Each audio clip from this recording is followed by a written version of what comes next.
What if Netflix made Die Hard and Phone Booth have a baby? Let's talk about Carry On.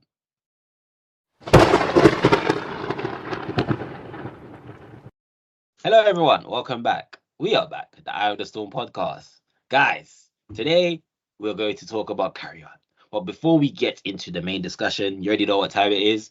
Movie recommendations. So, Mandem, what's the best recent thing that you've seen that you want to tell the people? Christmas is kind of the time to be watching movies and stuff, but I have a large family, so there isn't any sort of peace and quiet to ever watch movies. But I did catch the opening episodes of season 2 for the Squid Game. For anyone that doesn't know, Squid Game was a very popular Netflix TV show from a few years back, where it's a Korean, I believe. Don't let me get that wrong. Or it's an Asian TV show, just based on these people that are invited to the set of games to win a large amount of money, and unbeknownst to them that if they lose in the game, they also lose their life as well. Just kind of like follows this character and his kind of like unlucky journey and whatever, and sort of how he overcomes and eventually wins the Squid Game. At the end of season 1, he was about to board a plane, decides to change his mind and go after the people that are running these Squid Games. And the opening episodes it's a few years later, and it's kind of like showing him trying to find the people and like sort of pouring all of these all his money that he earned into trying to find these people. And so far it's cool. What I'm like looking for is, because like from the advertisement, it's kind of showing him back in the games, and I'm trying to sort of kind of like understand and piece together like how it makes sense for him to kind of like be back in the game. And so far it's making sense. He's like found the guy that initially invited him. You know, they had like a very kind of like tense standoff moment between the two of them as well, which is actually like really cool to the ending of episode 1. And from there, he has a little bit kind of like more information to go off of. So all in all, it's a little bit early to sort of judge the season as a whole, which is why I'm kind of giving you mostly background on this. But it's a promising start so far to season 2, because I know the creator only wanted to make one season of it as well, and was sort of very clear in his comments that after season 2 he's like really happy to not be working on this for a while as well. So we're going to see what kind of work comes out of a person that didn't want to make a season 2 of a show. So we'll see how it develops throughout the season. The last person who was in that position was Todd Phillips, just saying.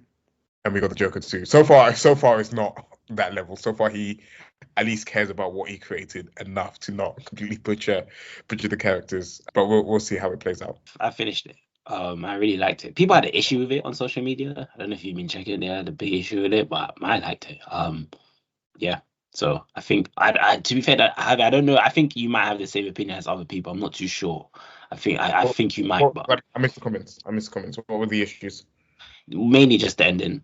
And yeah, it's the way that any people's complain about, okay, 3 years and you give us this. And you know, there's always going to be that argument about, they shouldn't have made a second one. They should have just left it alone. There's always going to be that type of argument. But with this one, I think they should have continued, because it's such a big of an IP that you just, I think for me, there's certain movies that you can't just leave alone. I think this is definitely something which you have to build a franchise out of it, in my opinion. But yeah, I liked the second season, but yeah, I understand the argument around it, but still, I liked it. For me, it was actually going to be Squid Game, but I didn't want to like do something which I knew was going to be mentioned. I had a feeling that was going to be mentioned, so I'm going to say Daylight's End instead. I watched this. I watched it yesterday, I believe, and this was a good one. It gives 30 Days of Night. Is it 30 Days of Night? Yeah, it gives that type of vibes.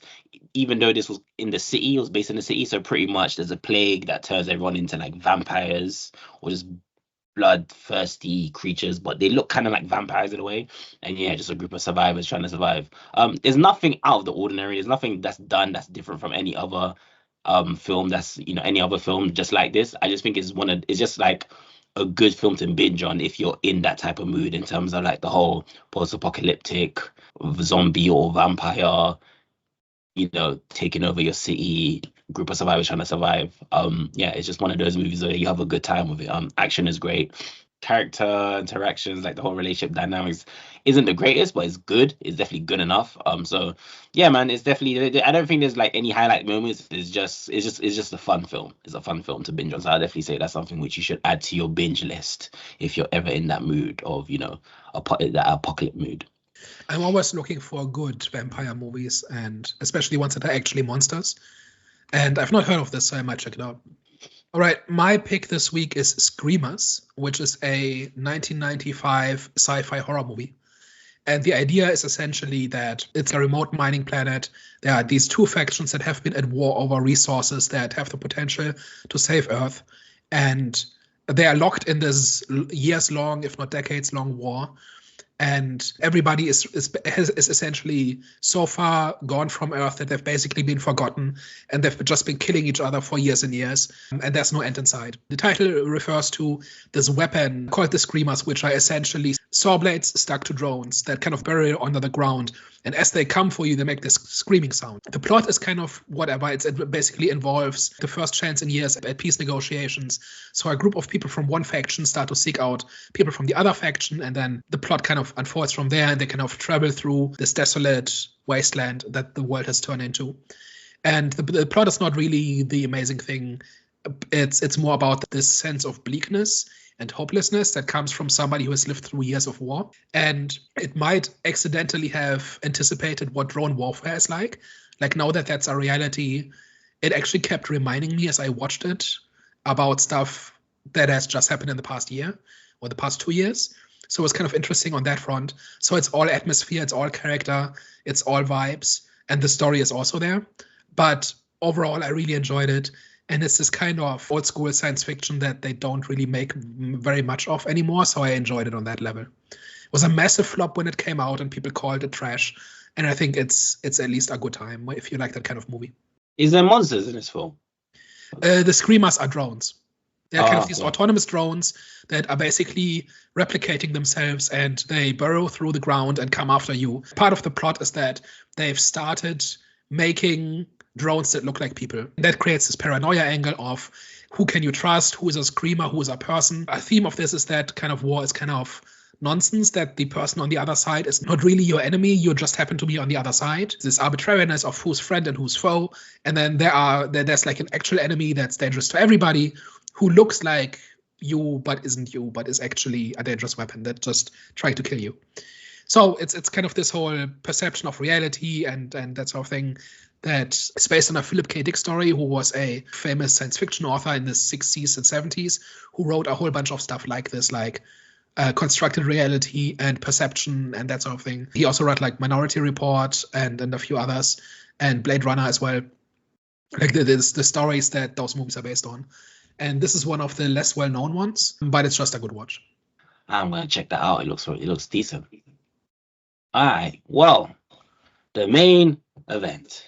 Carry on.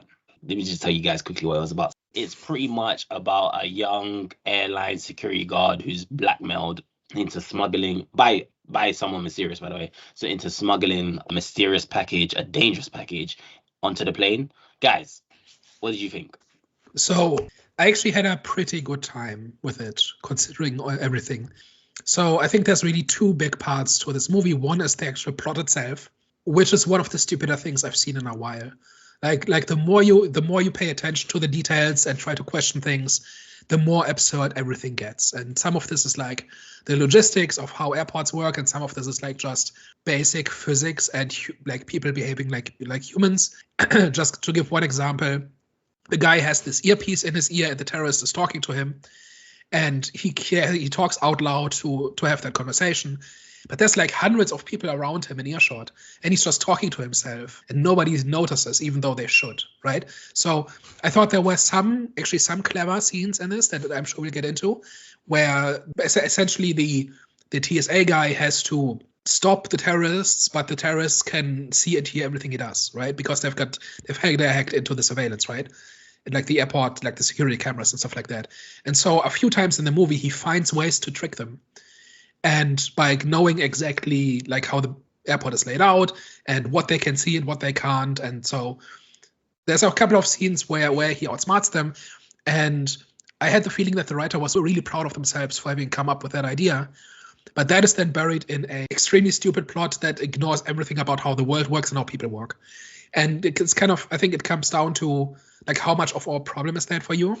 And the reason I kind of ended up having a good time is because I liked the protagonist and I liked the performance of the villain, like because of the bulk of the movie is those two essentially being in dialogue with each other.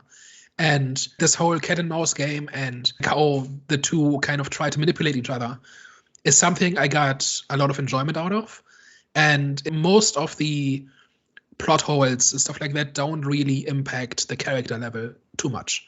And for that reason, I was able to kind of brush it aside, which I normally wouldn't do for a movie. But I think this is a case where I think the good parts kind of outweigh the bad parts. And so for that reason, I kind of had a decent time with it.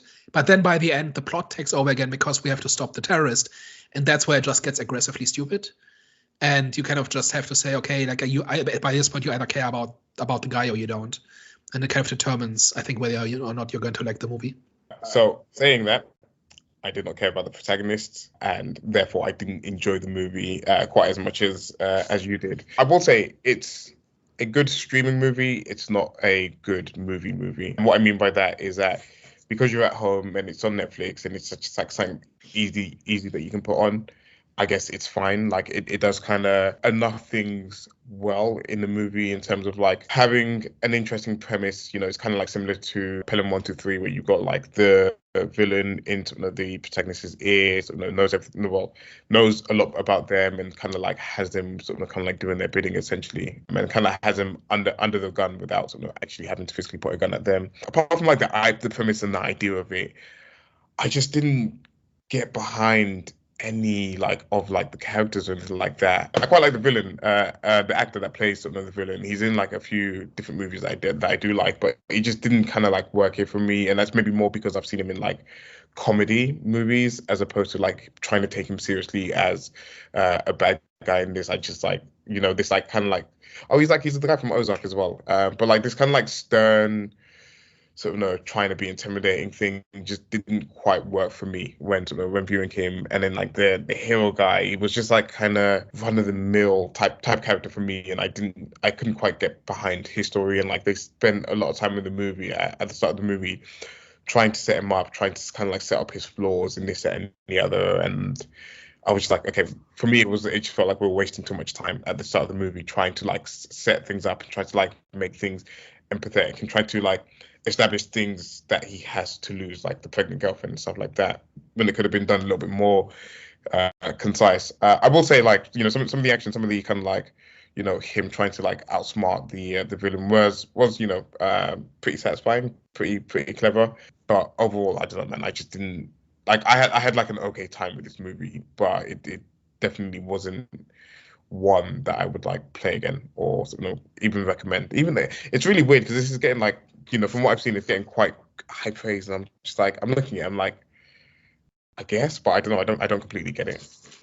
I took this movie for what it was because I think it was being advertised as a Christmas movie. Of course, it was set in like Christmas Eve. With Christmas movies, I think I don't want to make like a broad statement because I'm not too sure if what I'm saying is true, but my experiences for Christmas movies, they've always just been like all right. So I don't think there's been any that's memorable. Besides, of course, like Home Alone is one that's Home Alone and Grinch are like the two which are like mainly for like nostalgia, mainly. So those are like movies which is like that left the imprint on us when we were kids. So of course it's gonna leave a forever feeling of like nostalgia whenever we watch it again. So it's always going to be like, those are always going to be classic movies. So with this movie, I pretty much took it as a Christmas movie. So it was like, I wasn't really expecting much, even from the trailer. There wasn't really much like going off it. Like I wasn't really excited to go and watch it. But I wasn't like going to be disappointed that I was watching it. So for me, the movie was all right. I did like that it was, set in a high pressurizing environment, which is the airport. Which was in the airport, obviously, during Christmas Eve. So it kind of adds to that intense feeling and, suspense as well. So I did kind of like that they set it in that environment. It felt kind of, I wouldn't say unique, but it felt refreshing in a way. It felt refreshing.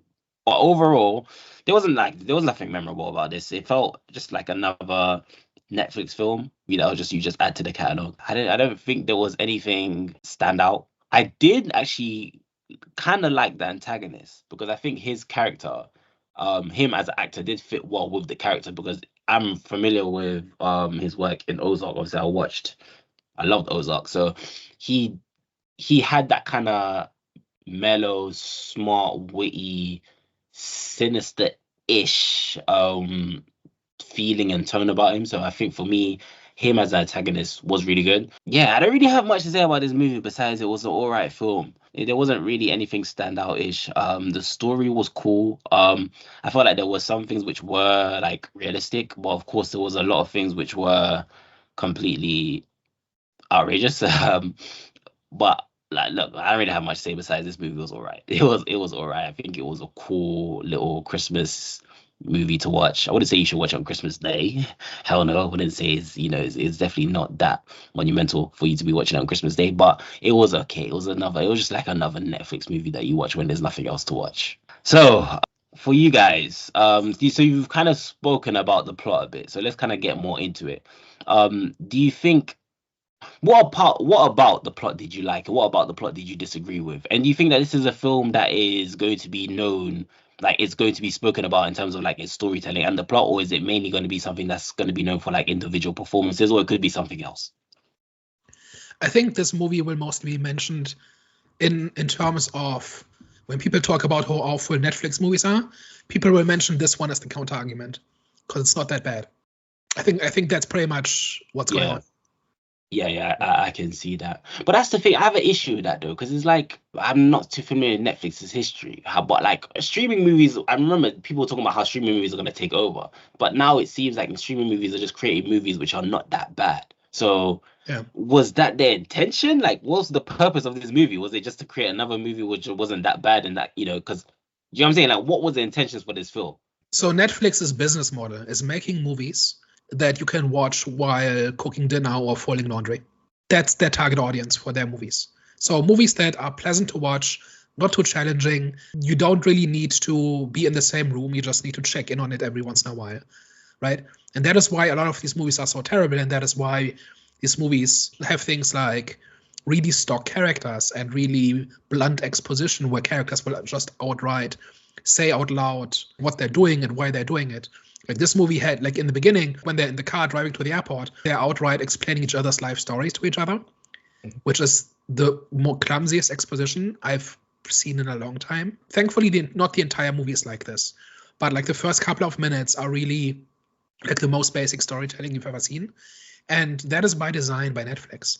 There have been like leaks and reports and accounts from people who used to work there or who made movies for Netflix. They get essentially instructions to dumb down their movies so that people who are folding laundry are not overwhelmed. Wow. That is crazy. And that is why when a movie comes along that is not that bad, sticks out so much. Because the vast majority of these are really lowest common denominator. They essentially punish you for paying attention. Because you're supposed to be able to be entertained while you're not paying attention. And something that occurred to me is that there are shows I watch like this while I'm cooking dinner or whatever, right? But those are shows that I've seen 5 times and that I like, and where it's okay if I miss 5 minutes because I've seen the episode. But these are good shows that are on my rewatch list, and I don't need to pay attention to every minute of it because I've already seen it a bunch of times. TV reruns were much the same way, right? Or are the same way. Back when people watched broadcast TV, like there would be movies that you've seen a whole bunch of times because they're in the rerun rotation, and so you don't pay too much attention to it. But it's okay because when you first saw that movie, you did pay attention to it, and now it's like background noise, right? But here it seems like Netflix is skipping all the way to the end, and it's just making stuff to keep in the background. Like this isn't even second monitor content, right? Like this is like goes a few steps beyond that.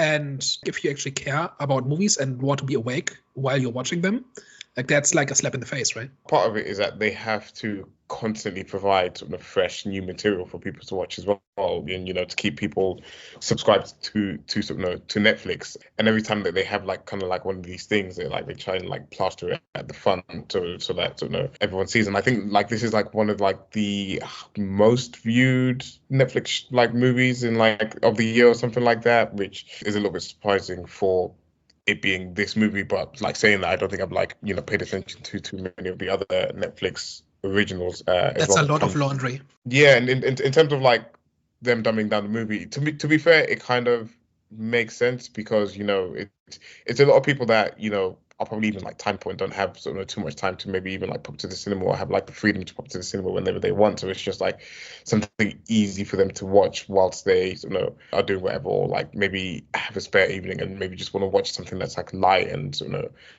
not too much hard work. So these movies have their place in streaming, but for someone that enjoys good storytelling, enjoys compelling characters and stuff like that, it's definitely something that's not. I'm not the target audience for it, for sure. And it's like one of the biggest creators of content, right? I don't know by the numbers if they're the biggest, but they're like Netflix is one of the biggest players, and if that is their attitude about that, then that's really concerning, right? It's not just that they make a few movies like this.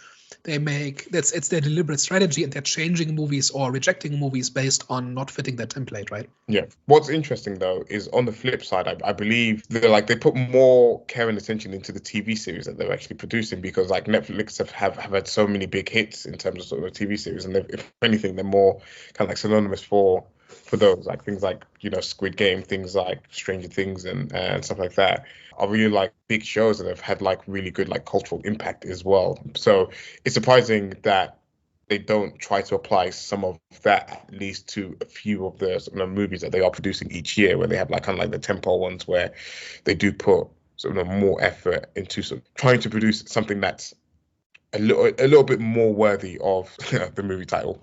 Yeah, and then something like this comes along, and it's actually like a real story, and like the characters are not like the worst, right? Like they are actually like have personalities, and there's a story going on. Even no matter how boilerplate it is, like there is a story here, right? And there are characters here, and there are performances here, right? So I think part of why, number one, I'm not usually subscribed to Netflix. I resubscribed to see this movie. And why I had a fairly positive reaction to it is because I was expecting complete trash, or at least something disposable that you kind of sit through. But they actually got a real movie out of it, at least I thought. I mean, the whole like premise of it. I mean, we've talked about like kind of like ripping other like movies off and trying to like make something similar, or imitating other movies. And this is pretty much similar to like Pelham 1 to 3 or Phone Booth and stuff like that as well. Where it's like an interesting concept where you've got just like a protagonist that's their day's been completely flipped upside down just because of one unfortunate circumstance, and you have this whole like them being controlled by the antagonist, and you're like looking for how they're going to try and like weave their way out of it, and how they're going to like find their way from underneath the thumb of the antagonist, and on that level, like I think the movie got me on that level. It was like, okay, I'm invested in that aspect of it, in trying to see how it plays out. But in terms of like the premise, I was like very much on board with something like that aspect of it. I think the idea was something that hasn't been done in a while. I can't remember the last movie that was like similar to this. I don't know if you guys have an example, but it seems like it was like this type of movie hasn't been done in a while. It was kind of like refreshing to see something like this again being made. And I don't think I've seen a movie where the character is a TSA agent, right? So that is something that is relatively new. Like the TSA didn't exist in the 90s, right? And it's also kind of high concept thriller that they used to make in the 80s, 90s, into the 2000s. And that has kind of fallen by the wayside. Like movies certainly don't advertise themselves as this is like the big what if, or like this is the scenario. Right? If you go into movies from the 90s, especially, like they were all like this, right? They weren't franchises for the most part. They were, here's the one sentence summary or pitch or scenario, and that's supposed to get your interest. And then there's also probably an actor in it you like, but they lead with the high concept. I think that makes it kind of unusual for movies in the 2020s. I see what you're saying, but I'll be honest with you guys, there wasn't really much from this. Like the way that you guys are looking at this film, I don't see it. I don't know. Because you're saying in a while. If it was this year, then maybe not this year, but I'm sure like 10 years. I just can't think of it from the top of my head, but I'm sure there's been like Run, for example. Has anyone seen Run? I have not seen that. You should go and watch Run. I think that's another that's a thriller definitely, which is definitely like a psychological drama as well, and it's definitely like a high stake thriller in a way too. So Run is definitely something which was, I don't know when it was released, it was a couple of years ago, but it was definitely within 10 years too. So for me, I don't think this is a film that I don't think it's different from any other movie that we've seen personally, especially a thriller that we've seen. I think I'm thinking about one that we didn't watch this year that was on my list, but I never got the chance to go. What was the one where the serial killer takes his daughter to a concert and Trap. Trap, basically. I think maybe that's That was one trash. Did you watch it? You watched it? Okay, fair. But that was like one where it's like I had the concept of like the serial killer in a situation and he kind of like has to like figure his way out of it. So I don't think it's completely gone, but I don't think it's as like popular or as common as what it was, back in the days. They definitely still get made, but it used to be the norm that the scenario is what was supposed to get you attention, was supposed to get you interested, and now it's like the franchise and the name. And I think that is different, and so the movie is a little bit unusual in that sense, in that the scenario is what's supposed, like there are no big names in this. Like, I recognize like one or two actors, like Bateman obviously is the biggest name in this, but if he's the biggest name, then that says something about the rest of the cast, right? I do think that like the high concept stuff has fallen by the wayside, and for a movie to just do that is interesting, but it's not unique either, right? And I hear what you're saying, and I do agree, and I kind of do. I will agree with you. I do kind of miss that when pretty much the story and, like you said, the high concept and and that dilemma is the gist of the film, the selling point of the movie. Jurors 2. Yep, that's one. The Jurors 2 is one as well. That's another one as well. So so I do agree actually, Daniel. So let me change what I said. I agree. You're right. I don't think there has been much of that lately, and it is refreshing when you actually the conflict is the selling point of the movie, and they should do more of that. And it's just unfortunate. And sorry. This felt like a very eye-opening moment. I actually agree. Yeah. And it's like it's not like nobody has done these in 10 years. It's more like they used to be the norm, and now they're the sideshow. In the same way that in the 90s there were franchises and sequels, but they weren't the norm. Right? Mm-hmm. Whereas now, if a movie is promoted, they promote it with, this is how you know this, right? It's either a sequel or it's an adaptation or something.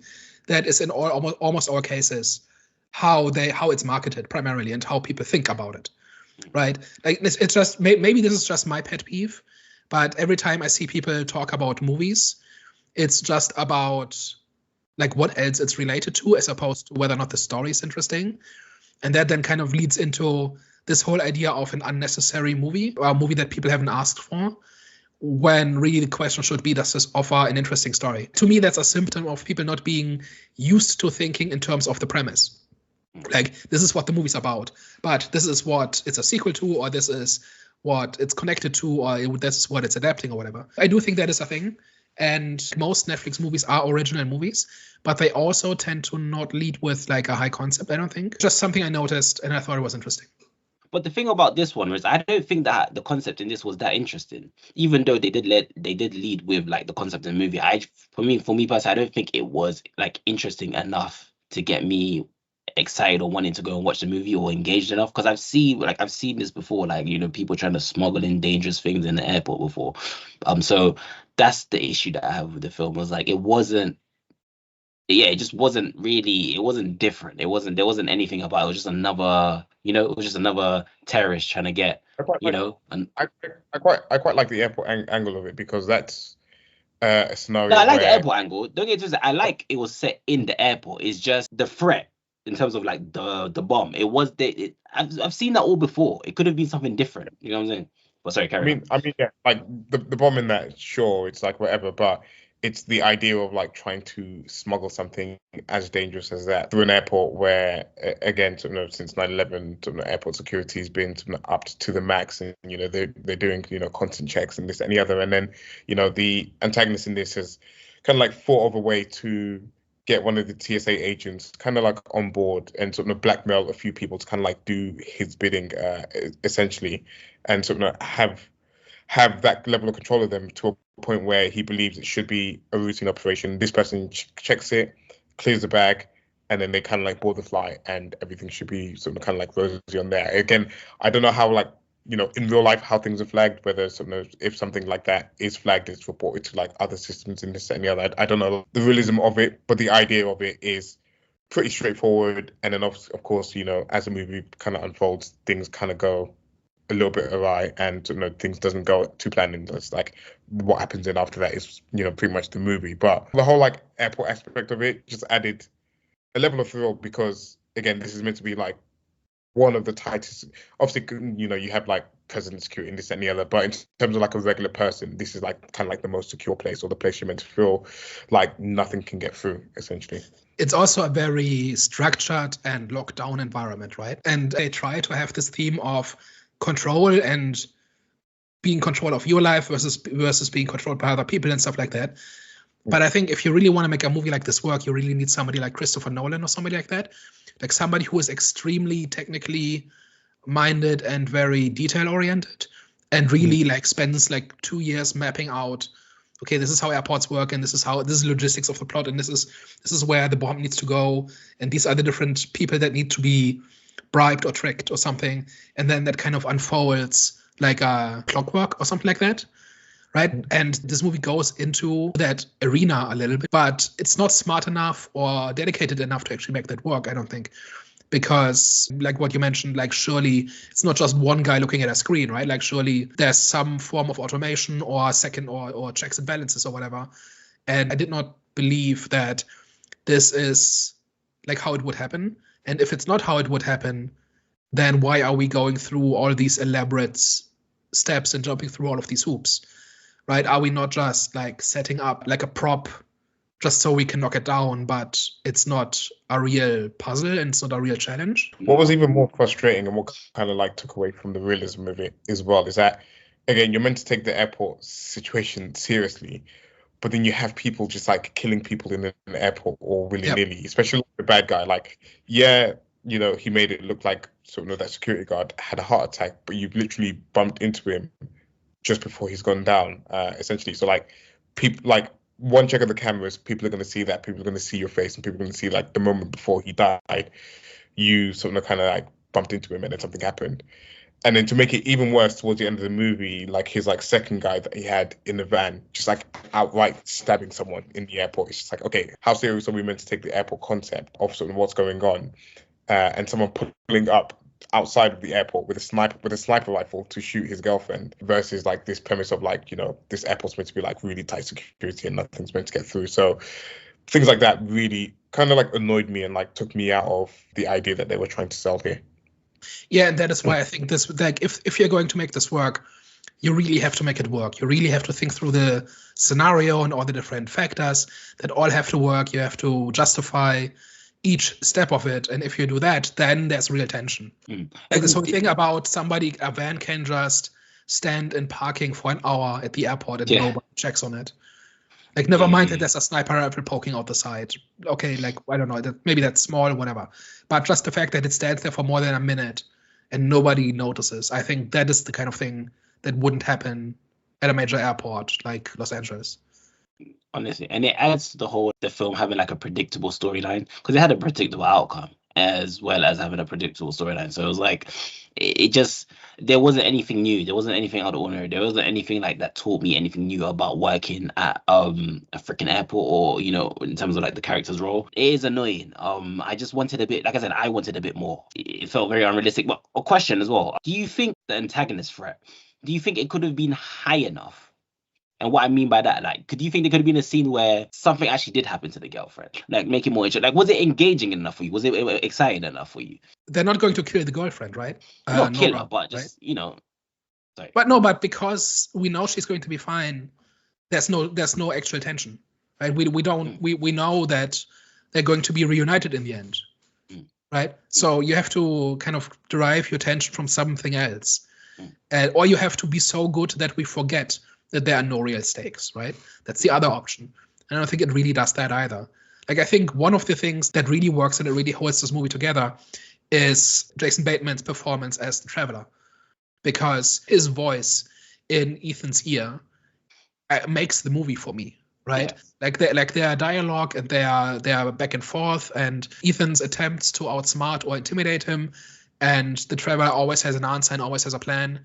But in a way, like, at least in the beginning, in a way that was, I thought, believable, like in the sense of, I believe that he would have thought of that right? Or he would have anticipated that and he has a plan for it or something like that.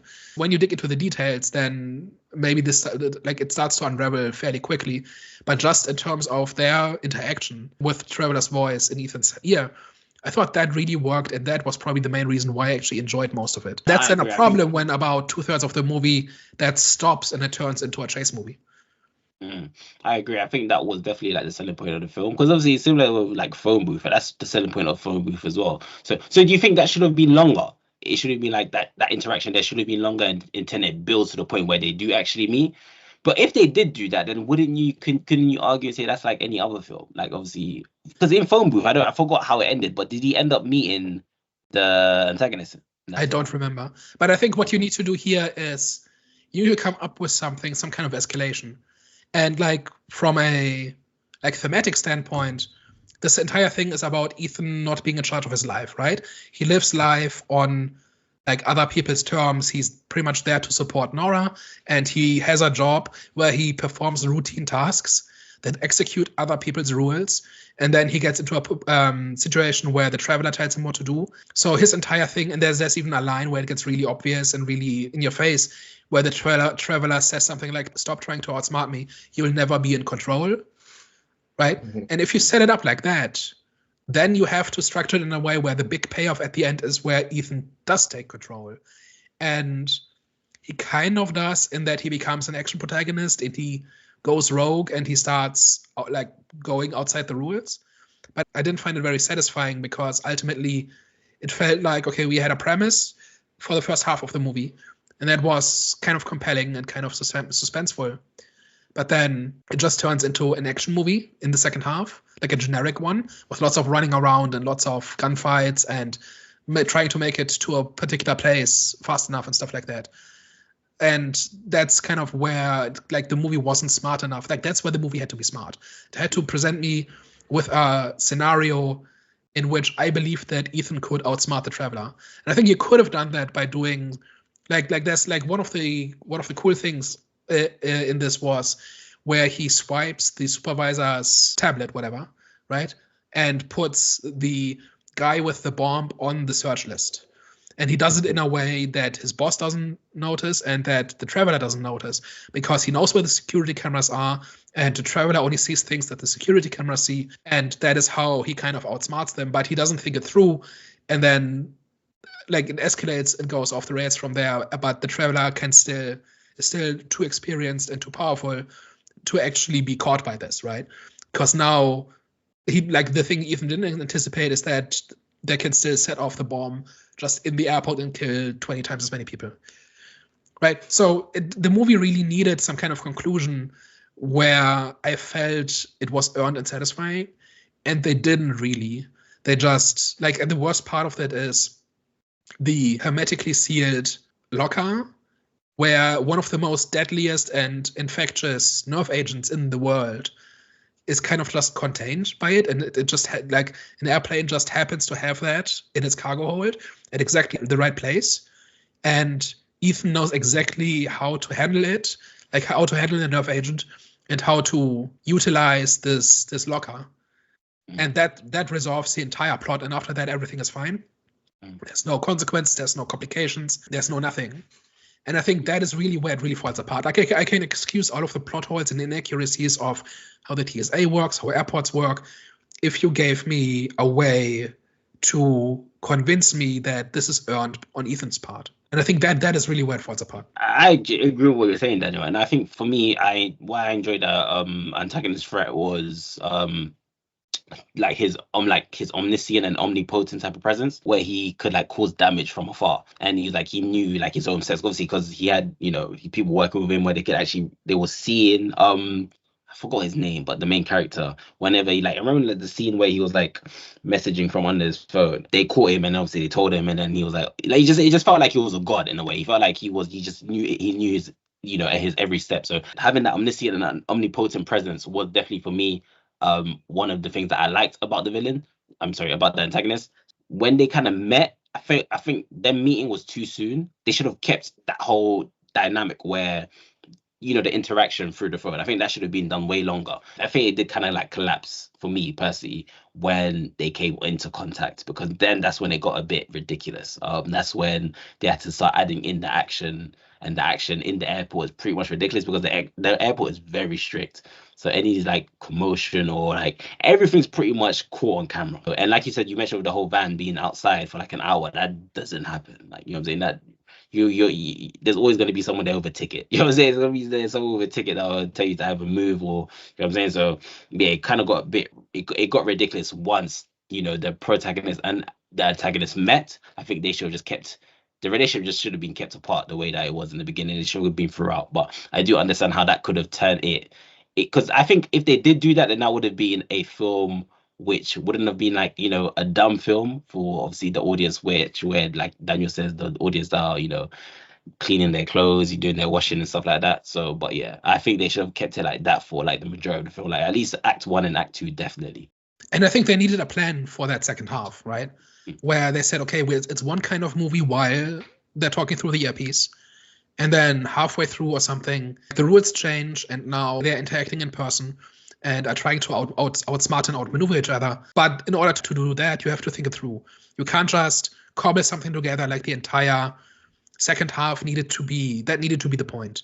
So I was kind of reminded of Parasite, that Korean movie, where at exactly the halfway point, they changed the rules and it turns into a very different kind of movie.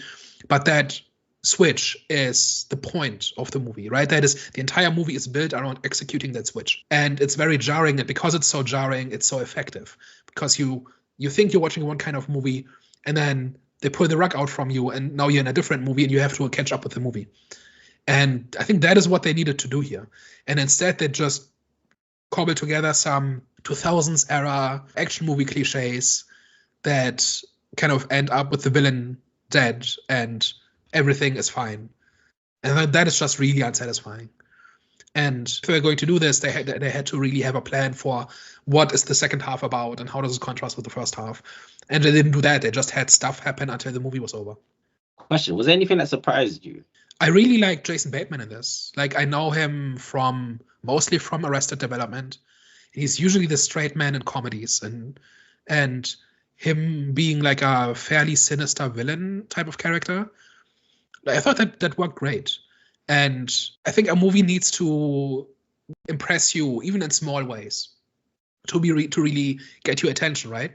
And for me, that was it, right? Where like that guy really like acted circles around everybody else in the cast, and he plays very much against what you usually know him as. And that to me was compelling. That to me kind of caught my interest and said, okay, like somebody had an idea here, and I'm curious what it is. Sadly, that's pretty much the only one in the entire movie, more or less. But that was the part where I said, oh, this is not just filler. Like there's something else going on here. Yeah, I don't think I've got any surprises in this movie. Again, everything kind of unfolded as expected. I don't think I'm as high on Jason Bateman as you guys were in this. It for me, it just didn't. I like a villain, and he just wasn't compelling enough for me. And I think as well, it's Jonathan, you're right. It's the moment that they met, and they met too early in the movie, and they were having to do like some of the conversations in person and some of the fights and stuff. That's when it started to like not jive for me at all. To know him as the antagonist, but apart from that, no real surprise in this movie. It's pretty much as you'd expect for most of it. What about the reveal of who's behind the plot?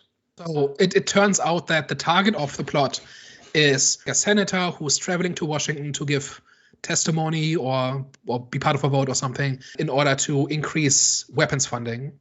And they picked Novichok, this nerve agent, in order to implicate Russia, right? Because that's like part of Russia's MO. And by killing that senator, like the whole thing is basically, one thing I wasn't entirely clear on is how complicit the senator was, or if this was somebody on her team was willing to sacrifice her for the greater good. By her dying in this very visible and very tragic way, right, that would have created the political capital for her bill to be passed, because she doesn't have, it's said before, that she doesn't have the votes to pass it at the moment.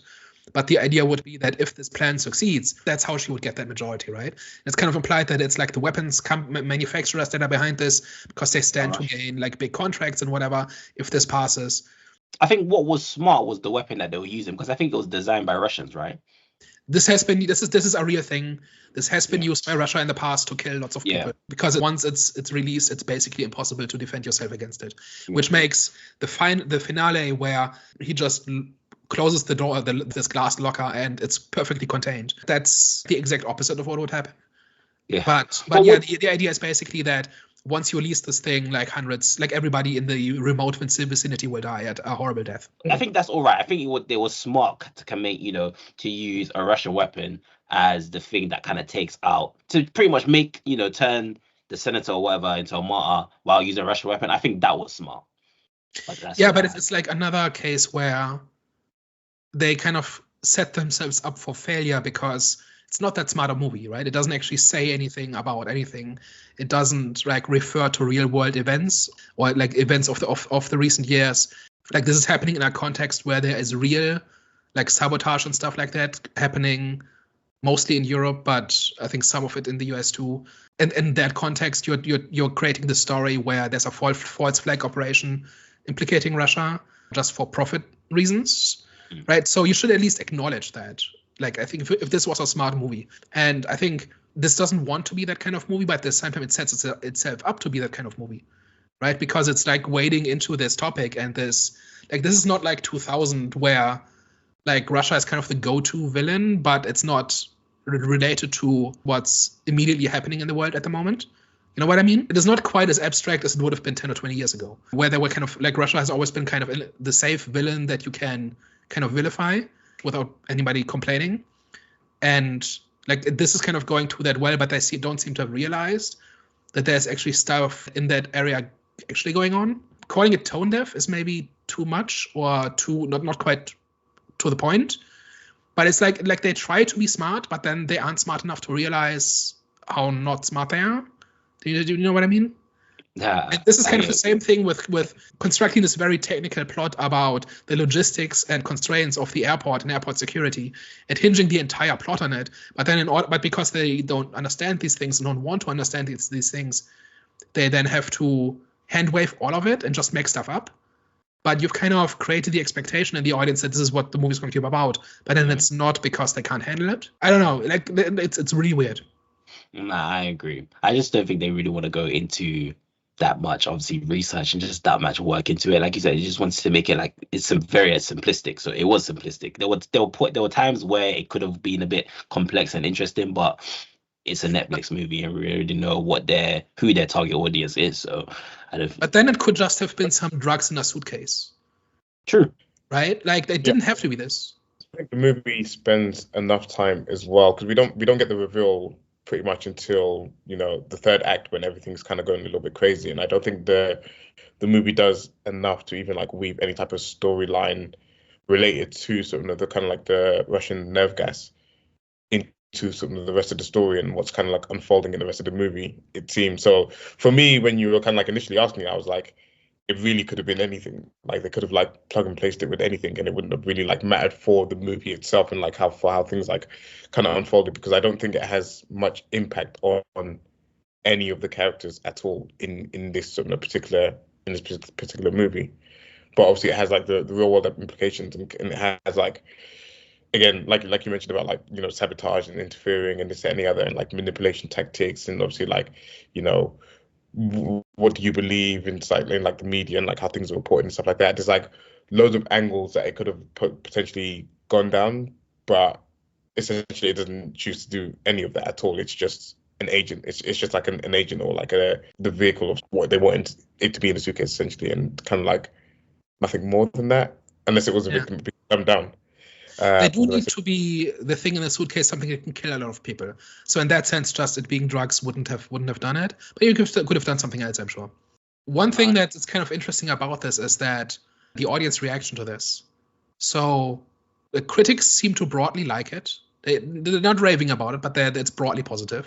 At this point, 88% is positive by critics on Rotten Tomatoes. And it's significantly worse for audiences, right? And when I kind of waded into Reddit a little bit to see what people were saying about this, like everybody hated it, and everybody was latching on to like the contradictions and the plot holes and the little details that are just not how this works. Normally when this happens, it's something like really artsy or like Oscar bait or something like that, right? Where if the critics love it, but the audience hates it, that's usually what happens. And this is like a pretty okay Netflix movie with a plot out of the 2000s, right? Like terrorist threat and bomb in a suitcase and whatever. Why do critics like this and audiences dislike it? Like kind of should be the other way around, right? You would think so, and I think what you might find in sort of these type of movies is that the critics go in with set expectations in terms of like knowing it's just a Netflix movie, and are probably like less critical of it compared to if it was like maybe something that was like had a theatrical release. Like you mentioned, it kind of ticks and like enough of like some of the basic boxes for you to be like, okay, like, you know, is it a good or bad movie? And for the most part, like the Rotten Tomato scores is, you know, I think they're kind of like rating it, is it good or bad? And for the most part, I can see like why the critics wouldn't be sort of too harsh on a movie like this. And at the same time, as someone that's in the audience, it's almost like at certain times kind of like insulting our intelligence a little bit, or insulting sort of, you know, in terms of like how airports work and what's like kind of like to be believed and what's not. I think it definitely is to do with expectation as well, and it's to do with time as well. Like obviously the time that this movie is set as a Christmas movie, and as my point before was, I don't think Christmas movies have been regarded like, I don't know if there's been any Christmas movie that's been regarded like as one of the best movies of all times besides like, you know, Home Alone and The Grinch. I think just Christmas movies are just, you know, these movies are just for its time. So like I said, I don't think it's been regarded. I don't think Christmas movies in general are regarded as classical movies. So I think they took that into consideration as well. And I just don't think they have the same energy that they would have for, like I would say before, a theatrical release type of film. Or do you know what I'm saying? So I think this movie reached their standard, and their standard for this was probably low. Because I find it very hard to believe that, you know, film critics would regard this movie as a great film in comparison to other great movies, like with like, you know, like other movies which are actually considered as great, like, you know, like other, you know, just great movies in general. Do you know what I'm saying? So I think this is a good movie for the time that it's set, as in like, you know, it's a Christmas movie. So for a Christmas movie, I think they're seeing it as it's a good Christmas movie. And I think if it's your job to watch the Netflix movie of the week, this is probably a pleasant surprise. Or maybe it reminds you of better movies that you used to watch 20 years ago. Mm. It's also possible. But like on paper, like this should be something that audiences should like quite a bit more, right? Because it's got action, it's got a little bit of emotion. You know, it's got some actors you've maybe seen. That's just something that kind of falls outside the norm. Yeah. I was actually gonna ask, how does this compare to other Christmas movies that you guys have seen? But I'm not even sure it's a Christmas movie, right? Like there's a couple of lines about how he doesn't like Christmas, because it's kind of like reminding you of your inadequacies, and that's kind of it. Like that's the extent to which this is about Christmas. And and like it's like travel on Christmas Day is busy. That's the other aspect of it. And people say Merry Christmas throughout the movie, so. Yeah, one of the TSA guys wears a Santa hat. Yeah, no, but like, is this really a Christmas movie? Like, it's set during Christmas. Christmas is referenced. It's kind of advertised like a Christmas movie, though. A little bit, yeah. I was very shocked actually, because when I was like putting the movie on, so I didn't know it was like regarded as one initially. So when I was like looking for it on Netflix and it was under the Christmas movie section, I was like, oh, okay. So then immediately I thought, okay, maybe this is like Die Hard, and I haven't seen Die Hard. But I was like, okay, maybe it's like trying to go for that similar type of vibe, but again, it didn't have any sort of resonance to Christmas at all. I don't think it's important to it. I wouldn't file it under that. It's window dressing at best, right? I think it's time for last thoughts. Good idea, but you know, not executed all that well. Again, like Daniel mentioned, it just kind of like reminded me of better movies that I'd seen in the past of sort of a similar genre. But nothing too offensive about this one either. It's one that I'll forget in a couple of weeks that I even watched type of movie. So on that one, I'll give it 5 out of 10. Yeah, I agree. And I think this has probably been a review. I don't know. I'd say that there wasn't really much to say about this movie. It's pretty much predictable, a predictable storyline and a predictable outcome. So yeah, for that, I'd give it a I'd say 5 out of 10 as well. Yeah, 5 out of 10. I think it's just an average film, goodish average film. So I think there's a core here to like, which is the interaction between Ethan and the traveler, but it writes a check it can't cash, right? Because the like, at least especially the second half of the plot hinges on a lot of details that are simply phoned in, and where the movie couldn't be bothered to get them right or to make them convincing. And so the entire thing just kind of descends into like cliches that you have to kind of ignore in order to enjoy the movie, which is not a good place. Grading on a curve for Netflix movies, this is pretty good, simply because of Bateman, right? But overall, it's nothing to be excited about. So give it a 10 100 out of 5. All right, guys. Thank you very much for tuning in today's episode. Let us know your thoughts down below in the comment section. What did you think about the movie? Did you enjoy this with your family over Christmas, or is this one that you didn't like too much? Let us know your thoughts down below. And of course, if you enjoyed our discussion, tell a friend. And if you hated everything that we discussed here and thought we were a bunch of idiots, tell an enemy. We are the Either Storm Podcast. All right, guys. Thank you very much for tuning in today. We will catch you next week. Au revoir. Ciao. Bye-bye.